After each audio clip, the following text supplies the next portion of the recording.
प्रिय विद्यार्थियों, बिल्कुल ही एक नए वीडियो पे आप लोगों को स्वागत करता हूँ। यह जो वीडियो है कक्षा 11वीं के विद्यार्थियों के लिए है। विषय है हिंदी। आज के इस वीडियो में मैं आप लोगों को केदारनाथ अग्रवाल जी द्वारा रचित बसंती हवा के भावार्थ के बारे में आपको बता दूंगा। इससे संबंधित प्रश्न उत्तर भी दूंगा, लेकिन अगले वीडियो में, इस वीडियो में सिर्फ मैं भावार्थ को बताऊंगा। कविता को पढ़कर आपको काफ़ी अच्छा लगेगा, बहुत अच्छा लगेगा, तो आप वीडियो को स्किप करके नहीं देखिएगा। आप लाइन बाय लाइन कविता को समझिएगा, बहुत ज़्यादा ज़रूरी है। ठीक है, आपको करना क्या है कि आपको वीडियो को लाइक करना है, कमेंट करके बताना है कि आप पश्चिम बंगाल के किस डिस्ट्रिक्ट से मेरे इस वीडियो को देख रहे हैं। जब आप अलग अलग डिस्ट्रिक्ट से कमेंट करते हैं तो मेरे को बहुत अच्छा लगता है कि पश्चिम बंगाल के अलग अलग डिस्ट्रिक्ट से जो स्टूडेंट है, छात्र हैं, मेरे वीडियो को देख रहे हैं। बहुत अच्छा लगता है और वीडियो बनाने का मन भी करता है। इस का आपको पीडीएफ भी मिल जाएगा। इस वीडियो के डिस्क्रिप्शन में मेरा व्हाट्सअप नंबर दिया गया है, वहाँ से जुड़कर कुछ टर्म्स एंड कंडीशन पर आपको पीडीएफ जरूर प्रोवाइड किया जाएगा। तो चलिए, बसंती हवा जो केदारनाथ अग्रवाल जी द्वारा लिखित एक कविता है, इसमें जो कवि है बसंती हवा को एक मानवीयकरण किया है और उन्होंने प्रकृति को मानव के स्वभाव से जोड़कर बसंती हवा कविता की रचना किया है। पूरे कविता में मानवीय अलंकार का प्रयोग किया गया है और बसंती हवा को एक युवती और किशोरी के रूप में कवि दिखा रहा है। जिस प्रकार एक किशोरी युवती होती है, बहुत चंचल होती है, बहुत कुछ भी करने वाली होती है, उसको किसी का चिंता नहीं होता है, किसी बात का परेशानी नहीं होती है, वो जिधर चाहती है उधर घूमती है। उसी तरह कवि ने बसंती हवा को यहाँ पर दिखाया गया है, मानवीय स्वभावों से जोड़कर इस कविता का उन्होंने वर्णन किया है। तो चलिए, बसंती हवा के बारे में थोड़ा सा और जान लेते हैं। जो बसंत ऋतु होती है वो शीत ऋतु के बाद बसंत ऋतु आती है, यानी ठंडा के बाद बसंत का मौसम आता है। बसंत के मौसम में होता क्या है, आप भी महसूस किए होंगे कि बसंत के मौसम में ना अधिक ठंडी पड़ती है और ना ही अधिक गर्मी लगती है। यानी आप बोल सकते हैं कि जब पेड़ों पर आम जब आम के पेड़ों पर फूल लग जाते हैं, चारों तरफ देखिएगा, छोटे छोटे जो भी फूल होते हैं उनमें फूल के पौधे होते हैं या जो पेड़ होता है बिल्कुल हरा भरा हो जाता है, उनमें फूल लगने लगते हैं और मौसम बहुत सुहावना हो जाता है। तो वही होती है बसंत ऋतु, और उस ऋतु में चलने वाली हवा को बसंती ऋतु कहा जाता है।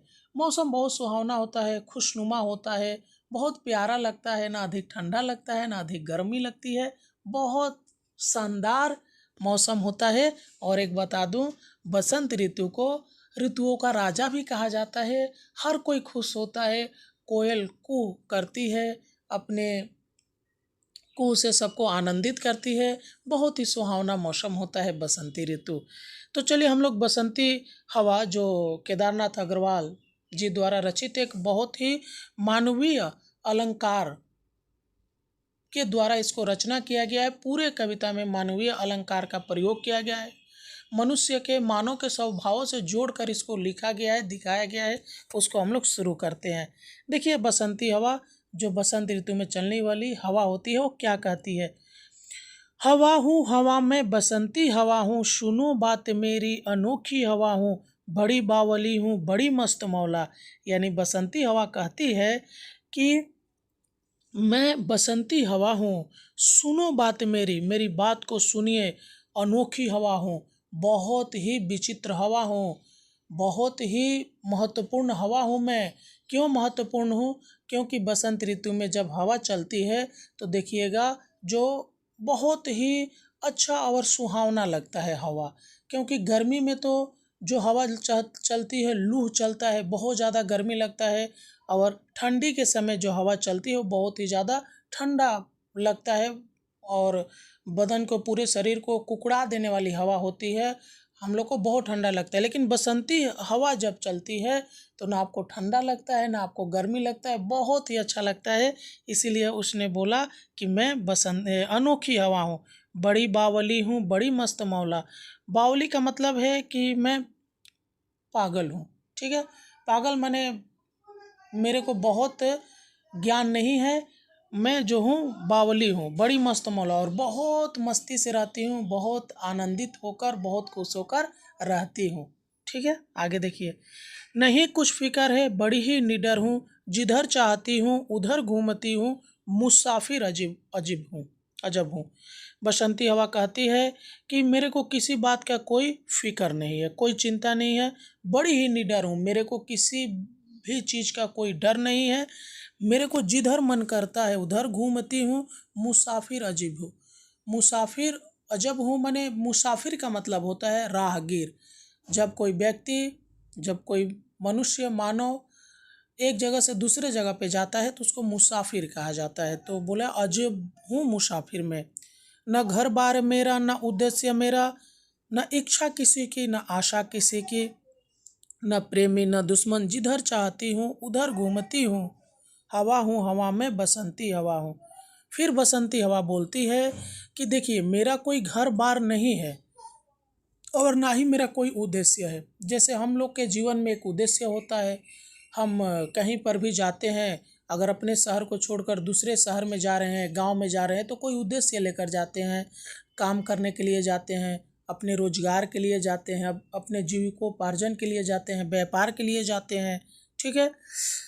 उससे हमारे कुछ इच्छा होती है, कुछ आशा होती है, लेकिन बसंती हवा के साथ ऐसा कुछ भी नहीं है। ना उसका घर है, ना बार है, ना द्वार है, कुछ नहीं है, और उसका कोई उद्देश्य भी नहीं है। जैसे हमारे जीवन में एक उद्देश्य है कि हम अच्छे से पढ़ेंगे लिखेंगे तो एक अच्छे सरकारी नौकरी करेंगे, एक अच्छे आपका प्राइवेट नौकरी भी करेंगे हम लोग, तो उसका कोई उद्देश्य नहीं है। न इच्छा किसी की, न आशा किसी की, ना उसको किसी भी बात की, किसी चीज़ की इच्छा है और ना ही किसी चीज़ की आशा है। न प्रेमी न दुश्मन, ना उसके प्रेमी है और ना ही उसके दुश्मन है, माने वो सभी से समान व्यवहार करती है, सभी को समान नज़र से देखती है। जिधर चाहती हूँ उधर घूमती हूँ, हूँ हवा में बसंती हवा हूँ।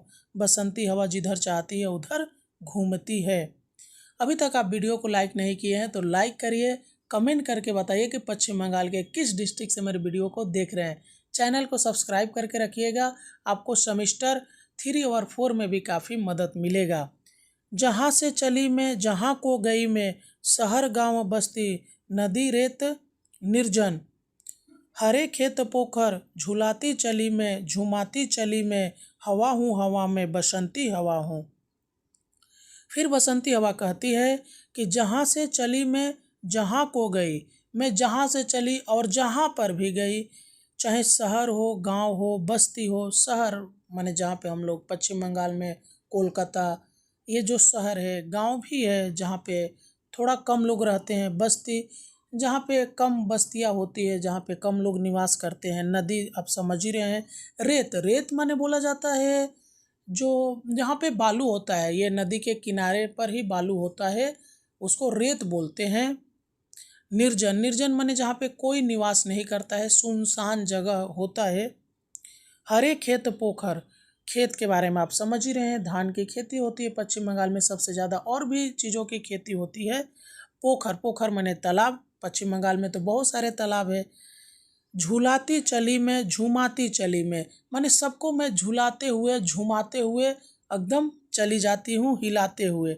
हवा हूँ हवा में बसंती हवा हूँ। चढ़ी पेड़ महुआ थपा थप मचाया, गिरी धम्म से फिर चढ़ी आम ऊपर उसे भी झकोरा, किया कान में कु उतर कर भगी में, हरे खेत पहुँची वहाँ गेहुओं में लहर खूब मारी।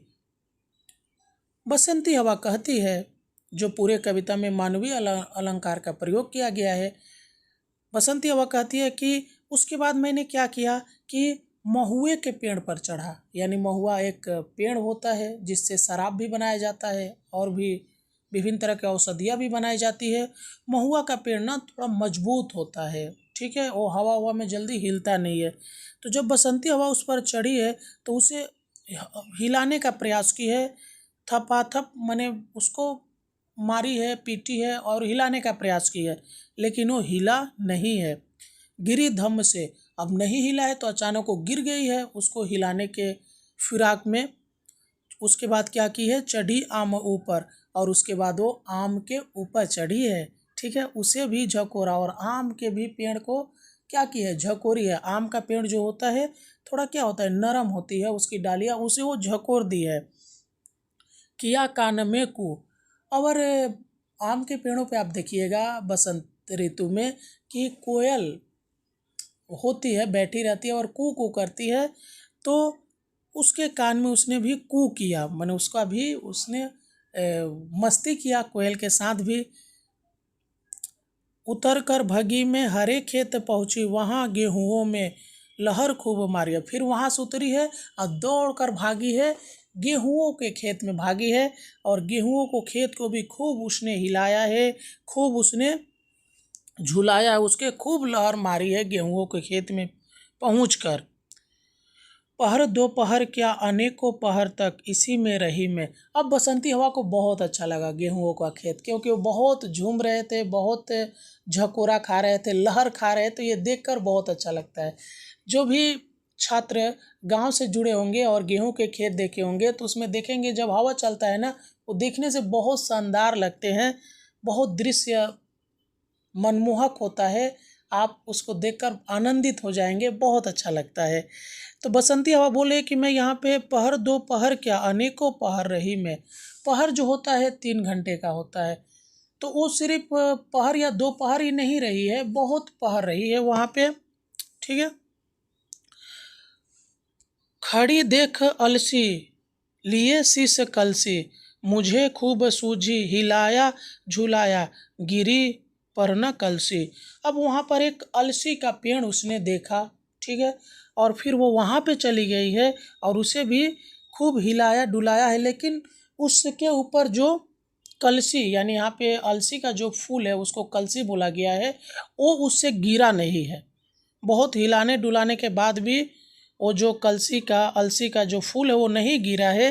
तो फिर अब क्या हुआ है, नहीं गिरने के बाद वो इसी हार को पा, हिलाई न सरसों झुलाई न सरसों, हवा हूँ हवा में बसंती हवा हूँ। अब वो डर गई है, वो हार गई है, अपने आप को मान गई है कि मैं तो हार गई हूँ, मेरे से तो अलसी का एक फूल भी नहीं गिरा। अब इसी डर के वजह से जब इंसान डर जाता है, हार जाता है, तो क्या करता है कि फिर वो उस तरीक़े का काम नहीं करता है, फिर वो इसी डर से सरसों को फूल को भी नहीं हिलाती है। और आप समझ रहे कि सरसों का फूल अगर आप देखे होंगे, आप कमेंट करके बताइएगा कि सरसों का फूल किस रंग का होता है। सरसों को फूल अगर आप देखे होंगे तो थोड़ा सा हिलाने से उसके फूल जो होते हैं झड़ जाते हैं, लेकिन उसको भी वो डर से नहीं हिलाई है क्योंकि वहाँ पे अलसी का फूल नहीं गिरा है, काफ़ी सख्त होता है अलसी का फूल। नहीं हिलाई है, नहीं डुलाई है सरसों को फूल को, हवा हूँ हवा में बसंती हवा हूँ। मुझे देखते ही अरहरी लजाई, मनाया बनाया न माने न माने, उसे भी न छोड़ा पथिक आ रहा था उसी पर धकेला, हंसी जोर से मैं हंसी सब दिशाए, हंसे लहलहाते हरे खेत सारे, हंसी चमचमाती भरी प्यारी धूप प्यारी, बसंती हवा में सृष्टि हंसी सृष्टि सारी, हवा हूँ हवा में बसंती हवा हूँ, ठीक है। अब उसके बाद बसंती हवा क्या की है कि थोड़े दूर जाने के बाद उसने देखा है कि अरहरी, अरहरी माने अरहल का जो पेड़ होता है जिससे हमें अरहल का दाल मिलता है, आप लोग बोलचाल की भाषा में रहर की दाल बोलते हैं, ठीक है, रहर की दाल, लेकिन उसका नाम क्या होता है, अरहल की दाल। तो उसके जो पेड़ होते हैं वो थोड़ा सा हवा चलने पर ना थोड़ा झुक जाते हैं, ठीक है, एक तरफ झुक जाते हैं। तो अब बसंती हवा को लगा कि वो शर्म से क्या की है, झुक गई है अरहरी का पेड़, तो उसको उठाने का प्रयास की है, मनाने का प्रयास की है। जब वो नहीं मानी है, नहीं उठी है, तो जब एक पथिक आ रहा था यानी राहगीर आ रहा था, उसके ऊपर बसंती हवा ने उस अरहल के पेड़ को ढकेल देती है, ठीक है। ढकेल देने के बाद अब क्या होता है हंसी जोर से मैं, तो ढकेल कर मेरे को बहुत अच्छा लगा और बहुत ज़ोर से मैं हंसी। हंसी सब दिशाएं, और जैसे मैं ज़ोर से हंसी तो सभी दिशाएं क्या हो गई, ज़ोर से हंसने लगी। हंसे लहलहाते हरे खेत सारे, सारे जो लहलहा रहे थे खेत वो भी हंसने लगे। हंसी चमचमाती भरी धूप प्यारी, और प्यारी धूप भी हंसी। ठीक है, जो चमचमाती हुई धूप थी, चमचमा रही थी, लेकिन उसमें बहुत गर्मी नहीं था, बहुत ही शीतलता थी। बसंती हवा में हंसी सृष्टि सारी, और मेरे साथ पूरे सृष्टि जो है हंसने लगती है। हवा हूँ हवा में बसंती हवा हूँ। तो यहीं पर जो है हमारा कविता बसंती हवा समाप्त होता है।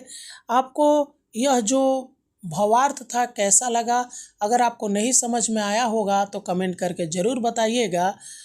और इस पूरे कविता में कवि जो है प्रकृति को मानवीकरण किया है, और उन्होंने यह बताने का प्रयास किया है कि हमें मिलजुल कर सभी के साथ रहना चाहिए, एकजुट होकर रहना चाहिए, सभी के साथ भाईचारे का व्यवहार करना चाहिए, पूरे मस्ती में अपने जीवन को व्यतीत करना चाहिए। आपको जहाँ भी जाने का मन है ज़रूर जाना चाहिए। ठीक है, तो इस वीडियो में इतना ही। मिलते हैं किसी और वीडियो में, तब तक के लिए जय हिंद।